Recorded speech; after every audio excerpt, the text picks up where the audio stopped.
Now inverse Z transforms using partial fraction expansion method. Okay, that is, let us consider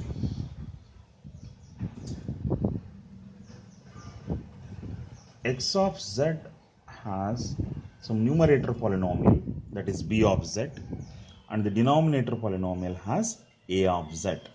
Okay, that is, numerator polynomial can be expressed as x of z is equal to summation of k tends from 0 to m, that is bk into z to the power of minus k, whole divided by denominator polynomial can be expressed as k tends from 0 to n ak into z to the power of minus k. Okay, this indicates the order of the numerator polynomial, and this n indicates the order of the denominator polynomial. That is, when you take this, there is m is the order of the numerator polynomial, where n is the order of the denominator polynomial. To go for the partial fraction expansion method, first you need to check m and n. If m is less than n, if m is less than n, then we can go for the partial fraction expansion method by factorizing the denominator polynomial. If this condition does not satisfy, if m is not less than n, then directly we cannot go for the partial fraction expansion method. First we should divide the numerator by denominator and see that the numerator polynomial degree must be less than the denominator polynomial degree. Then we can continue with the partial fraction expansion method by factorizing the denominator polynomial. Let us take one example, that is,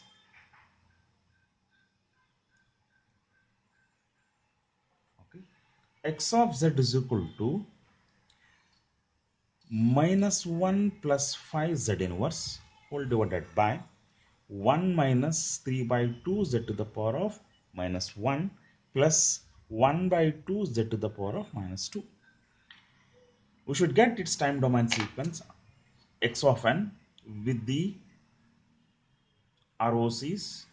First ROC is z is greater than 1, and same you can write for z is less than 1. Okay, now when you see this problem, that is highest degree here it is 1, highest degree here it is 2, that is numerator polynomial degree it is 1 and denominator polynomial degree it is 2, hence m is less than n here. Then we can go for the its factorization, the factorization of the denominator. That is, let us consider the denominator polynomial, that is 1 minus 3 by 2 z inverse plus 1 by 2 z to the power of minus 2. This can be written as 1 minus z inverse minus 1 by 2 z inverse. This is nothing but minus 3 by 2 z inverse plus 1 by 2 z to the power of minus 2. When factorizing, we should consider that this should be multiplied with this 1 into 1 by 2, it will become 1 by 2. Here minus 1 into minus 1 by 2, answer will become 1 by 2. Minus 1 minus 1 by 2, when I add up this, it will become minus 3 by 2.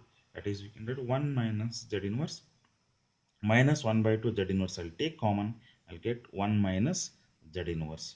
Next 1 minus z inverse is common, get 1 minus 1 by 2.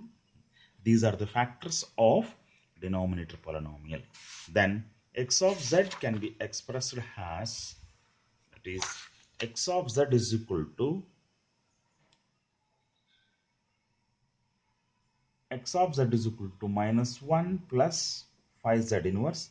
Denominator is, that is, 1 minus z inverse into 1 minus 1 by 2 z inverse. Okay, these are the factors of denominator polynomial.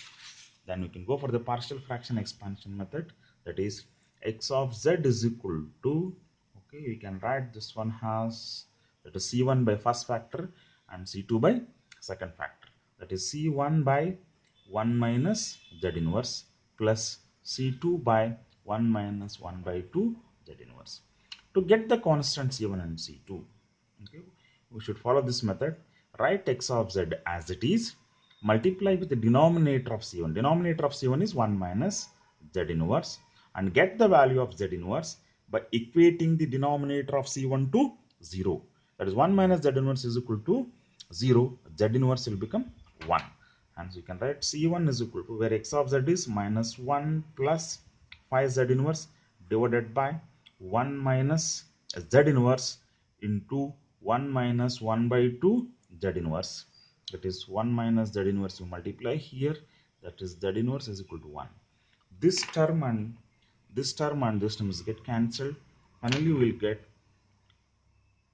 substitute this Z inverse is equal to 1 in this, you'll get C1 is equal to minus 1 plus 5 divided by 1 minus 1 by 2. Answer is, that is 4 divided by 1 by 2.